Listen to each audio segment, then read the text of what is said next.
Nós vamos conversar com a especialista sênior em políticas públicas do Observatório do Clima, Sueli Araújo. Bom dia, Sueli. Bom dia, Glauco. Sueli, foram divulgados os números a respeito do desmatamento na Amazônia na semana passada, que chegou a 13.235 quilômetros quadrados entre agosto de 2020 e julho de 2021, de acordo com os dados do INPE. É uma área que equivale a 9 cidades de São Paulo e é a maior área desmatada desde 2006.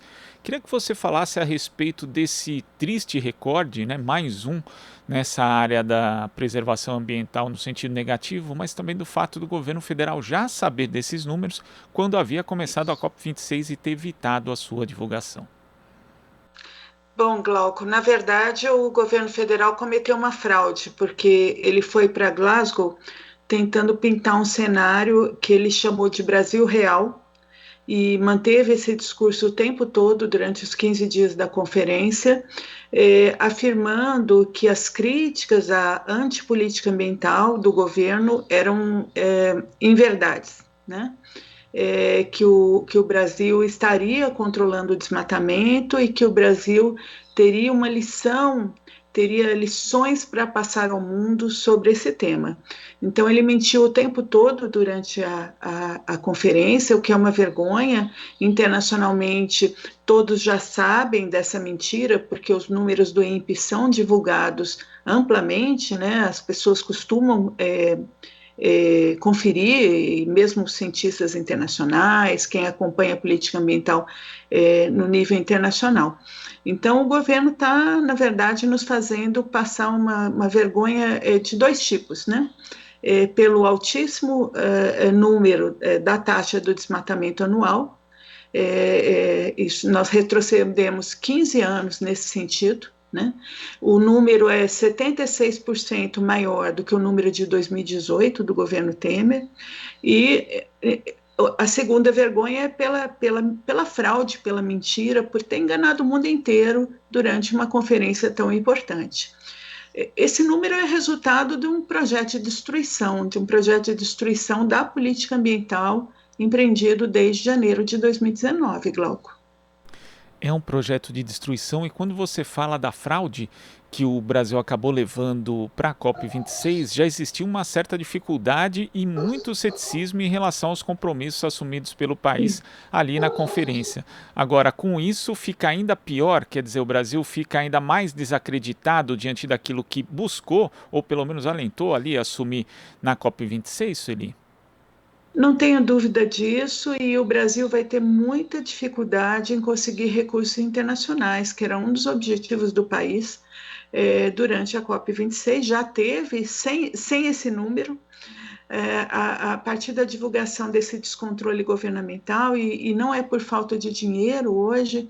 Na verdade, o orçamento em 2021 está na ação orçamentária de fiscalização ambiental, está até elevado. O problema é que eles não querem controlar, eles não têm intenção de controlar. Não adianta gastar 500 milhões com operações militares na Amazônia, quando a intenção do governo não é multar, não é embargar, não é incomodar, né?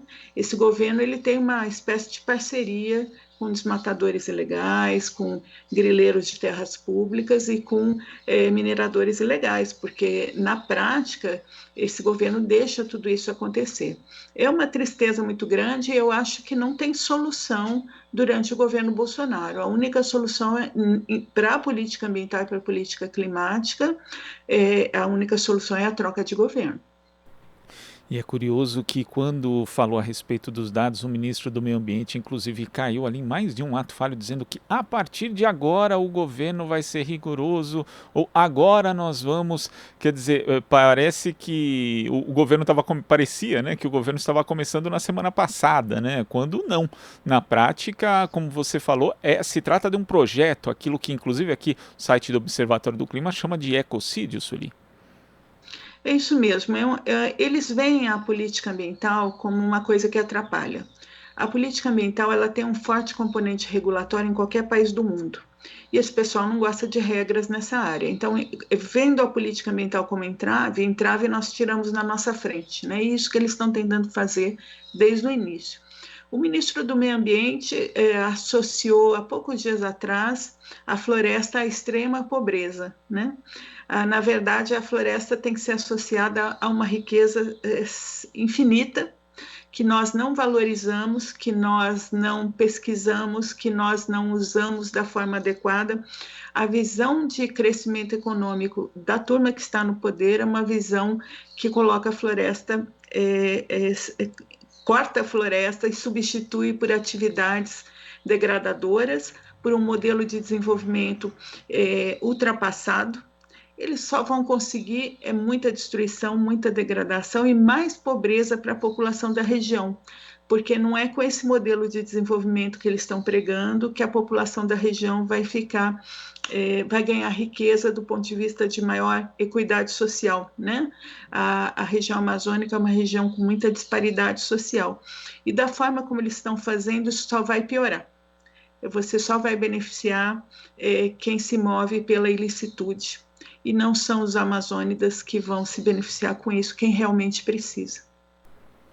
Agora, saindo um pouquinho do Brasil, indo mais para a questão global, Sueli, nós tivemos a COP26, né?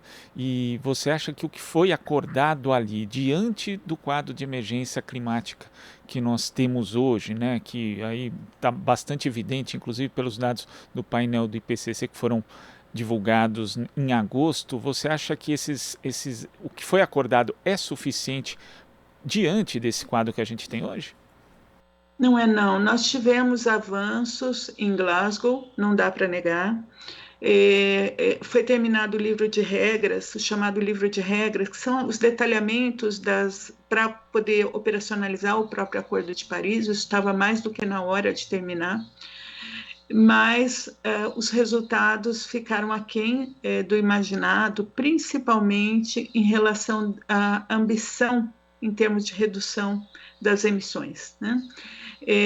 Pelo cenário apresentado pelo IPCC no relatório de agosto, nós não temos orçamento de carbono o quanto nós imaginávamos, né? O IPCC mostrou que nós não temos que discutir 2050, 2060, temos que discutir o agora. E se você soma todos os documentos nacionais entregues em face do Acordo de Paris, os países, no seu conjunto, estão longe de fazer o necessário. A soma de todos os documentos das NDCs, né? A soma de todas as NDCs, se tudo der certo, elevaria a temperatura, tem variações nas estimativas, mas entre 2,4 até 2,7 graus centígrados, e nós precisamos manter a temperatura em 1 grau centígrado a mais, considerado em relação aos níveis pré-industriais, né? Essa é a meta. Então, estamos muito longe de atingir a meta. Os países precisam aumentar suas ambições em termos de redução de emissões, e isso deveria ter sido discutido com mais vigor em Glasgow. Isso foi jogado para a próxima conferência das partes no Egito, né? E dá uma insatisfação, dá uma tristeza quando você fala assim, nossa, mas isso, a questão do cenário apresentado pelo IPCC deveria ter estado muito mais forte em Glasgow do que esteve, né? Então, o Observatório do Clima reconhece avanços, mas fica muito preocupado que o mundo não está sendo ambicioso o suficiente em termos de medidas de mitigação. Inclusive, entre esses avanços, ele teve ali pela primeira vez o termo combustíveis fósseis, né, sendo citados ali textualmente no texto do acordo. Mas, por outro lado, não houve qualquer tipo de limitação mais rígida, né, que forçasse, inclusive, as grandes companhias de petróleo a trabalhar nessa questão da transição energética de uma forma mais assertiva e urgente. Eu queria que você falasse a respeito disso, porque juntando todos os lobistas, né, dessas grandes companhias de petróleo e gás do mundo, petróleo, gás e carvão, né, do mundo, a delegação ali era maior que a delegação de qualquer país junto da COP26. Qual que é a influência que eles tiveram no resultado final, na sua análise, né? E como eu queria que você avaliasse também o trabalho contínuo deles, né? Porque inclusive essas companhias apostam muito na desinformação das pessoas. e gastam muito dinheiro com isso, né? A força deles é enorme, é grande o suficiente para esse tema nunca aparecer nos documentos finais. Então, em princípio, foi considerado um avanço o tema surgir, e ele ficou com uma frase, mesmo sem metas concretas, ficou com uma frase bem assertiva até o último dia da conferência. No último dia, a Índia impôs a troca de uma expressão. Em diplomacia, às vezes uma expressão é tudo. Foi trocado de phase out, que é eliminar, né? Eliminar subsídios aos combustíveis fósseis, caminhar para a eliminação da dependência de carvão, né? Phase out virou phase down, reduzir. Isso faz uma diferença enorme, então o tema está no documento final, e isso foi considerado um avanço, mas pelo sistema de busca de consenso, né, esses documentos das conferências das partes, eles são todos redigidos a partir da construção de consenso. E por imposição da Índia, no último dia, houve essa troca. Foi uma ducha de água fria, assim, no último dia, porque não que estivesse perfeito, mas foi assim, não deveria ter acontecido, e assim, como você acaba acostumando, porque esses documentos todo mundo precisa concordar, né? E aí o consenso se acaba nivelando num tom abaixo do que deveria estar, né? Mas não deveria ter acontecido, foi uma grande pena no último dia da conferência, uma perda. Inclusive, esse fato, Sueli, é bastante ilustrativo de como é difícil, né? Como são difíceis as negociações no âmbito climático, porque Isso. a Índia fez esse pedido, acabou conseguindo fazer, mas dias antes ela tinha tentado, inclusive, né, sua delegação deixar o texto mais incisivo, mencionando não só o carvão, mas também o petróleo e gás. E aí os Estados Unidos se opuseram, e aí a Índia falou, bom, já que vocês não querem abrir mão aqui do petróleo e gás, a gente também não quer abrir mão do carvão. Então, são interesses que se chocam, mas que na prática ali acabam barrando um pouco qualquer tipo de avanço mais concreto nessa área, Sueli. Bom, é a forma de construir os documentos internacionais, a gente precisa compreender, não dá para simplesmente impor, né? Você está fazendo uma pactuação para a implementação de um acordo que esse sim foi firmado, vale como lei interna nos países que o ratificaram, e todo esse processo das conferências das partes é construído assim. Tem hora, Glauco, que dá vontade de se juntar, ficar lá do lado da Greta e falar assim, né? Vamos parar de blá blá blá, gente, vamos fazer as coisas acontecerem, né? Ela está cheia de razão quando faz isso, né? Então, mas quem está na linha de frente dessas negociações tem essa tarefa que não é simples, até assim, até você acaba mostrando. Você quer mais do que você está aceitando. O consenso para a maior parte das pessoas que estavam negociando precisaria ser um documento mais forte, né? Mas foi o possível, né? Eu pessoalmente continuo a afirmar assim, houve sim alguns avanços, mas eu fiquei bastante triste da parte dos países de você ter jogado para o Egito discussões mais fortes sobre a questão da redução das emissões de imediato. De imediato, nós estamos no meio da crise climática. Nós não estamos esperando a crise climática, basta ver os eventos extremos todos os dias nos jornais, né? Todos os dias, né? Mas acho que cada um internamente, os países também tem que haver essa pressão, né? Não dá para esperar um ano para lá no Egito você começar a fazer essa movimentação, né? A gente tem que pressionar, não vai ser simples no nosso caso, é um ano eleitoral, né? Mas temos que colocar esse tema dentro das eleições para quando chegarmos na próxima conferência, nós já vamos chegar na próxima conferência com outro presidente eleito, né? Porque eu tenho certeza que essa turma vai passar, e chegarmos com uma força, no caso brasileiro, para posições mais fortes da nossa diplomacia. O Brasil é um país importante nessas discussões todas. O Brasil é o quinto maior emissor de gases de efeito estufa, né? Se você considerar a União Europeia desagregada, se considerar a União Europeia como bloco, o Brasil é o sexto. Então, não é um país pequeno nesse sentido, é um país que faz toda a diferença nos debates. E temos uma característica importante, retomando o começo da conversa: 46% de nossas emissões são relativas à mudança de uso da terra, isso é desmatamento. O Brasil, para combater emissões no Brasil, nós temos que combater o desmatamento, combater o crime.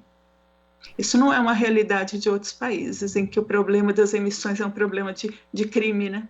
De código, de lei de crimes ambientais. Inclusive considerando o passado recente do Brasil, em que o país teve um protagonismo nessa discussão a respeito do clima, inclusive era um país que tinha iniciativas importantes do ponto de vista da preservação ambiental, isso mostra que é possível que a gente possa retornar a isso e inclusive aprimorando ainda mais, né, dada a importância que o país tem justamente na emissão de gases do efeito estufa, como você ressaltou, Sueli, e da responsabilidade que a gente tem aqui, até porque a emissão é por conta de uso de solo, de desmatamento, como você também ressaltou. Tem países que têm problemas muito mais complexos, na verdade, para conseguir fazer essa redução. O Brasil, se tiver vontade política, investimento e atenção para isso, pode reduzir até rapidamente.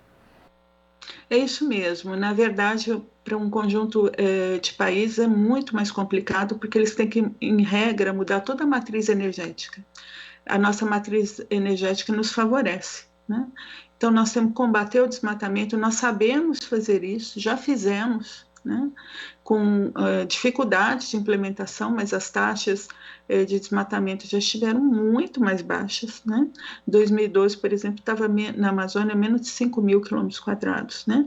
Depois começamos a ter problema, mas no próprio governo Temer, os números eram muito mais baixos, né? Então, na verdade, o governo Bolsonaro foi responsável por uma explosão e vai entregar o governo com números inaceitáveis. Em Glasgow, eles prometeram reduzir 15% em 2022 o desmatamento. Isso significa entregar o país numa condição muito pior do que encontrou nesse sentido, né? Nós sabemos fazer. Nós tivemos planos consistentes nessa linha, como o Plano de Combate ao Desmatamento na Amazônia, o chamado PPCDAM, que vigorou até o início do governo Bolsonaro. Desde 2004 até o início do governo Bolsonaro, vários governos e é o mesmo plano. E o governo Bolsonaro simplesmente engavetou, paralisou o Fundo Amazônia, tem 3 bilhões de reais parados desde janeiro de 2019 no Fundo Amazônia, que deveriam estar sendo direcionados para controle do desmatamento. Paralisou outros recursos internacionais e vai para Glasgow ainda pedir dinheiro, né? Sendo que recursos internacionais que estão no país não estão sendo usados. É realmente um projeto de destruição que nós precisamos afastar. Está na hora de afastar, não dá para levar a política ambiental e política climática, entendendo que ela atrapalha o Brasil. Sueli, eu queria agradecer a sua participação aqui no Jornal Brasil Atual. Até a próxima. Eu que agradeço, Glauco, à disposição de vocês. Conversamos aqui com a especialista sênior em políticas públicas do Observatório do Clima, Sueli Araújo. Você está ouvindo Jornal Brasil Atual. As notícias que os outros não dão.